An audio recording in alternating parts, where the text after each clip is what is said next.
दोस्तों, आप भी मोटिवेशन कहानियाँ सुनना पसंद करते हैं। आप भी अपने अंदर मोटिवेशन की आग जगाना चाहते हैं तो दोस्तों ये कहानी है स्पेशल आपके लिए। ये कहानी एक गरीब पिता और उसकी बेटी की है। एक बार वह व्यक्ति अपनी बेटी को उसके स्कूल से लेकर शहर के सबसे महंगे होटल में पहुंचता है। उस व्यक्ति ने फटे पुराने कपड़े पहने हुए थे और उसकी बेटी स्कूल की ड्रेस में थी।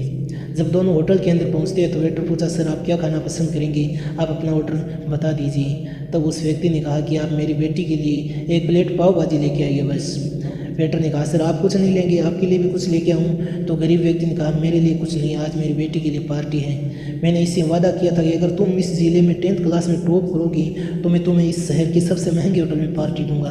तो आप सिर्फ बच्चे के लिए पाव भाजी ले आइए। वेटर ये बात सुनकर दौड़ते हुए मालिक के पास पहुंचता है और बोला कि सर आपसे एक छोटी सी रिक्वेस्ट है कि आप मेरी सैलरी से पैसा काट लेना, लेकिन मैं चाहता हूँ कि उस बच्चे के साथ उसके पिता को भी एक प्लेट पाव भाजी खिलाई जाए, क्योंकि उस बच्ची ने पूरे ज़िले में 10th क्लास में टॉप किया है। वह गरीब पिता है, ज़्यादा पैसे नहीं होंगे, इसलिए वह कह रहा है कि सिर्फ बच्ची के लिए एक प्लेट ले आओ। होटल के मालिक ने जब ये बात सुनी तो मुस्कुराते हुए बोले, तुम उसके पिता के लिए भी पाव भाजी लेके जाओ, पैसे चाहे मत लेना, 4-5 पाव भाजी पैक करवा के ले जाओ और 2-3 किलो मिठाई भी ले जाइए और उनसे कहना कि ये पार्टी होटल की तरफ से है, आप ये मिठाई ले जाइए और जश्न मनाइए। जब वेटर ने 2 प्लेट पाव भाजी लेके गया तो व्यक्ति चौंक गया और बोला, सर मैंने तो एक ही प्लेट मंगाई थी, आप 2 क्यों ले आए? मेरे पास इतने पैसे नहीं है। वेटर बोला, अरे सर शर्मिंदा मत कीजिए, ये पार्टी होटल की तरफ से है, आपकी बेटी हमारी बेटी समान है, ये मिठाइयाँ लेके जाइए और जश्न मनाइए।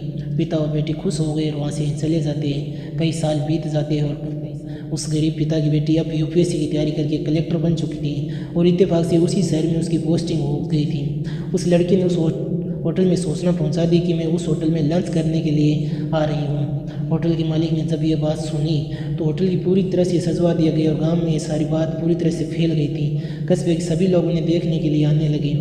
कलेक्टर अपने पिता के साथ उस होटल में पहुंची और कलेक्टर ने होटल के मालिक से कहा कि शायद आप मुझे पहचान नहीं पा रहे होंगे, मैं वही पुत्री हूँ जो 10th क्लास में टॉप करने पर आपने मुझे पार्टी दी थी। हम वही पिता पुत्री है, आज फिर से आए और आज पार्टी हम देंगे आपको, आपके पूरे स्टाफ को और पूरे गांव को, क्योंकि आपने गरीबी का सम्मान किया है। आपने उस दिन जो पार्टी दी थी मुझे बताया कि कितनी और ऊंचाई तक मुझे पहुंचना है, कितनी और बड़ी मंजिल को छूना है। आपने एक नई प्रेरणा दी थी मुझे, आज मैं उसी प्रेरणा का एहसान चुकाने के लिए आई हूँ। वो मैडम ये सब कहते हुए जा रही थी और आंखों में आंसू बहते जा रही थी। ये कहानी हमें इससे कहती है कि कभी भी किसी गरीब व्यक्ति का मजाक मत उड़ाना, हो सके तो उसकी मदद करना, अगर मदद ना कर सके तो उसका मजाक कभी मत उड़ाना, क्योंकि वो सब बनना है तो कुछ उनकी नज़र में अच्छा बनिए। जहाँ भी रहिए कुछ ऐसा कर दिखाए कि दुनिया चाहे आपके जैसा